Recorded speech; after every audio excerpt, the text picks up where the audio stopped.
Hello and welcome back to day 5 of our 30-day Speak to the Camera challenge.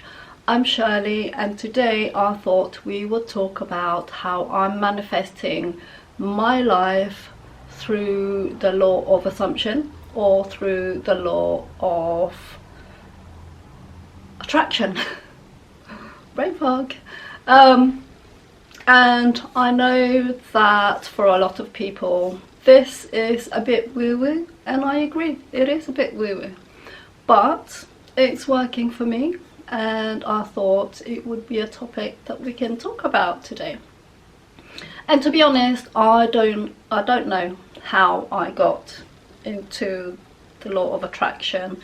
I think it was through watching YouTube videos, or there's always been something within me that feels that there is something greater to what's around us than just what we can sense with our 5 senses.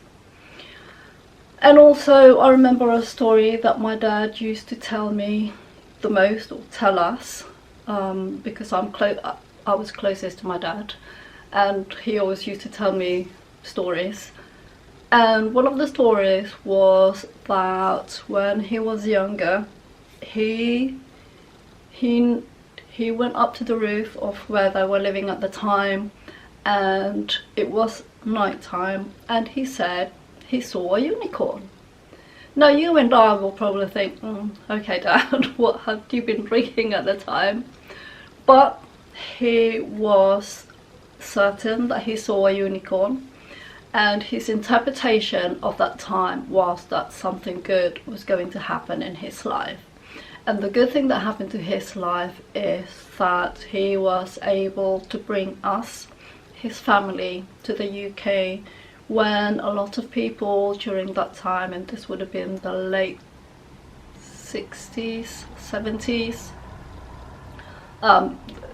there would be no chance for a lot of people to be able to come abroad in those times. So that's how it happened for him.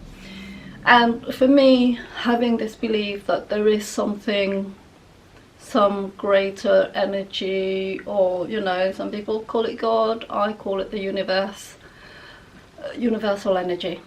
So I used to listen to a lot of Abraham Hicks videos, and Abraham Hicks is channeled by Esther, and she goes into this meditative state and then Abraham Hicks energy comes through to her. So so from a young age, just like my dad, I always had this feeling that I'm here for a greater purpose. Like all of us are here for a greater purpose, but we don't normally tap into it because we're so used to what we can see and what's happening out there. But for me, there's always been this calling. So to get to the point, when in my younger days, I never listened to my gut feelings or that consciousness in the background, and there was a point where I could feel this turmoil in my gut telling me not to do something, and that was basically the warnings, the red flags, as you'd say, that got me into the situation in the first place. Had I listened and not let my egos, my insecurities get the better of me and putting this person on a pedestal, and my eyes got attracted to the bling bling, I probably would not be in this situation now. So there you go. So the whole reason I went on this topic and I had started to follow my gut, my intuition, those caring voices and nudges, is because a few years back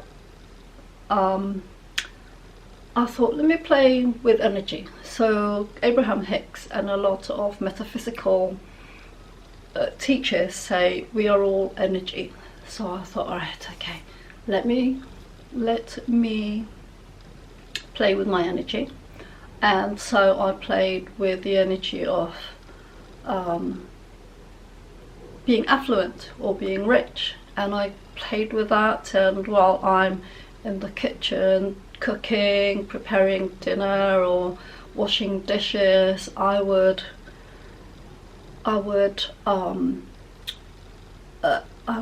bring up this energy of being rich. So I thought, well, what can you lose? And I kept doing this. Every time I had time to myself, I would feel rich. What would it feel like? I'd feel happy, I'd feel worthy, I'd feel I can go and buy whatever I want.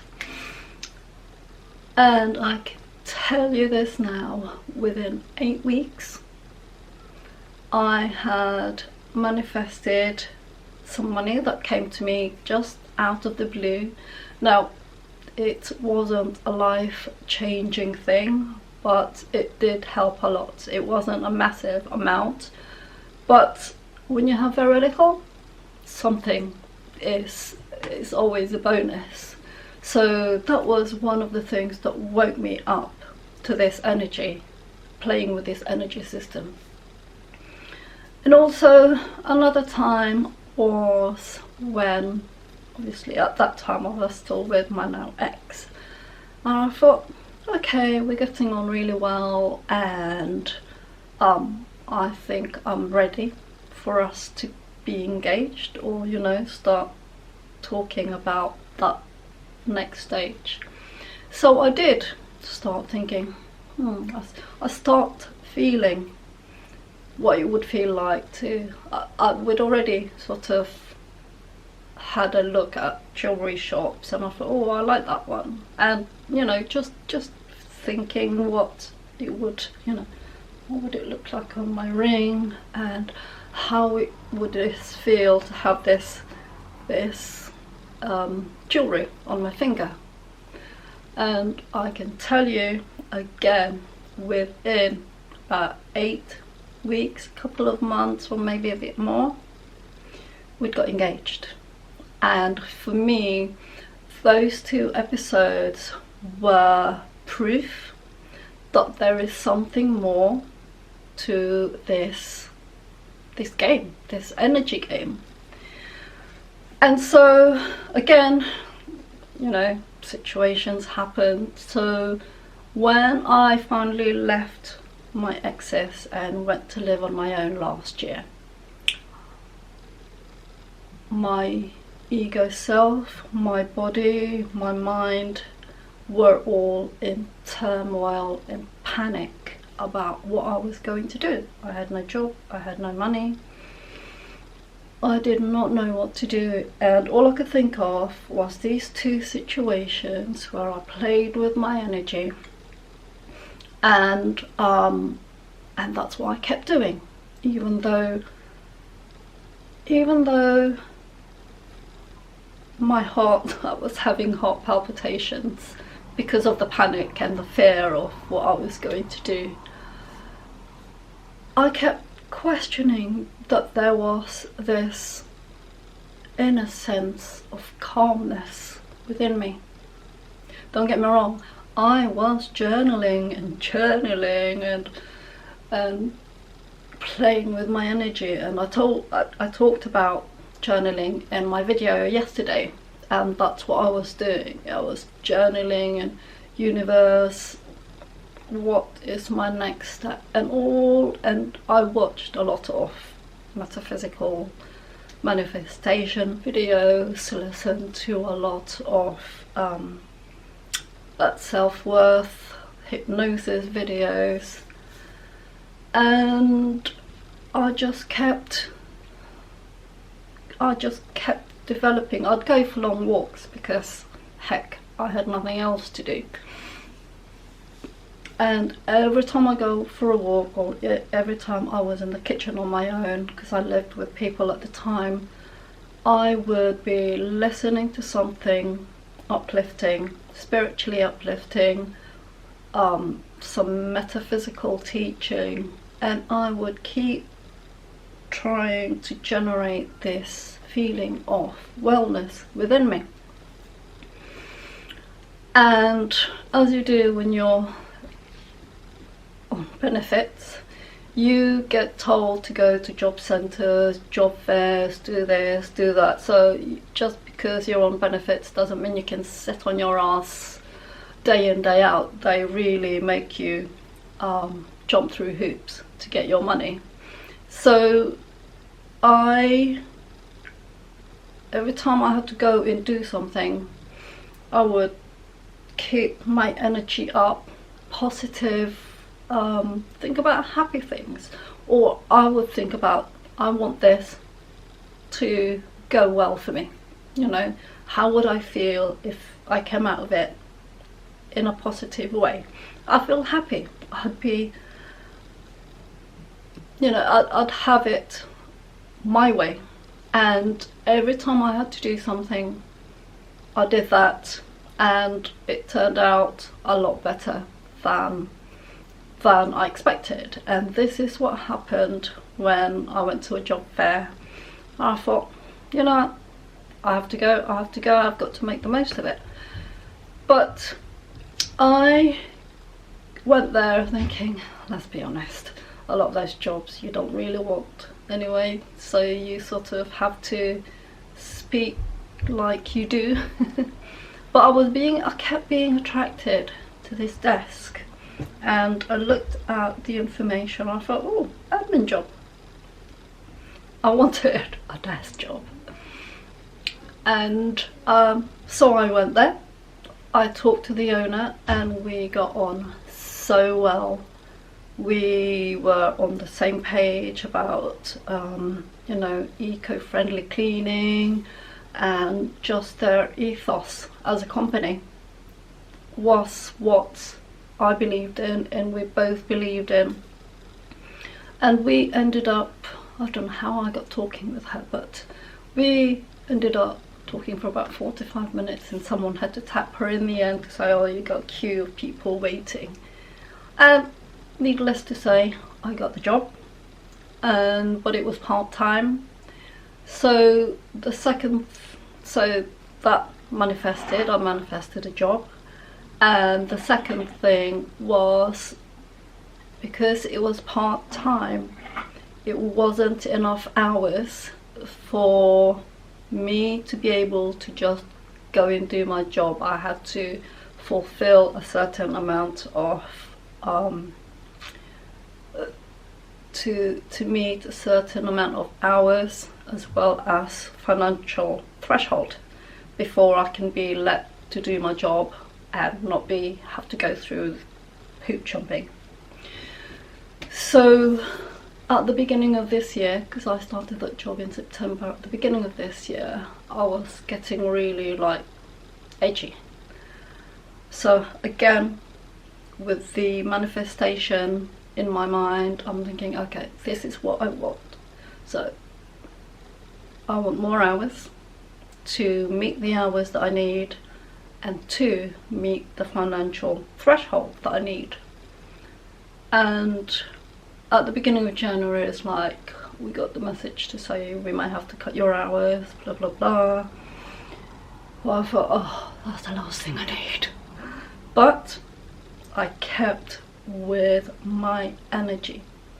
What would it feel like if I had the time, the hours and the money that I need? And that's what I played with, whether when I was out walking, when I'm doing the dishes, on my own, in bed, in the shower, I'd be there just playing with the energy within me. And it was, again, so this was the beginning of the year I started doing this, because I just wanted to be left alone and do my work. And February 22nd was when we got the message to say that our hours were going up, and I thought, yay! So those are the things that I have been doing to literally step by step manifest the life that I'm having. Now, the next stage in my life, and this is the one thing that I think a lot of manifestation people, they talk about vision boarding and things like that, but for me that meant when I envision, I'm seeing what I want over there. And that's the mistake that you have, is it's always going to be over there, like over there. And it was always over there. But it's like Neville. Neville is a metaphysical teacher. He says you have to live in the end. And in the same way as Abraham Hicks says, the current reality that you see is the energy you're living, the energy that you had projected sometime past. And they also say if you want what's over there to come here, you have to feel what you're thinking you'd feel when you get over there. You have to feel that now. And that's why I focus on the energy that I want to feel when I'm over there, and that what's over there comes here. Now, don't get me wrong, and if you, I know a lot of you will probably think, what a load of rubbish. Give it a chance, and you have to keep working on it. It's not like you go to the gym one day and you're not going to be muscly. You have to keep working with your energy. We're told we're energy beings, not flesh and bone. We're just energy beings covered with this flesh and bones. And the other thing that you have to do really is to remember that you still have to do the work. The work being, one is to feel that energy within you, and two, I wouldn't have gotten the job if I didn't take my physical self and gone to that jobs fair and spoken to my now boss. So you still have to do the work. And it's like these people who win the lottery and they get rich overnight, they're not prepared to cope with that money. They may think, oh yeah, my dreams have all come true, but with all that money comes responsibility, and you have to be savvy enough to handle that money.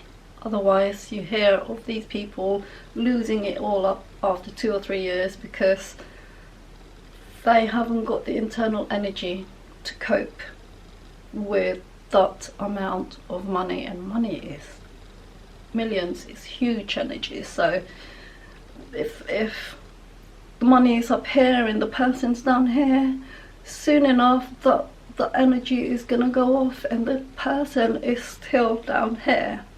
So the other important thing that you have to work on is your self-worth. And I talked about that yesterday in terms of my journaling, that you have to face those deep, dark thoughts and feelings that you've been suppressing. Because if you don't, they're just like these little kids inside you controlling your life without you knowing, and you wonder why things keep the poop keeps hitting the fan. So that is my story. God, it's another 20 minutes again. I hope you found this really interesting. Let me know in the comments what your thoughts are, whether you think it's a load of woo-woo as it says in the box. And I hope you've enjoyed today's story, and I'll see you tomorrow.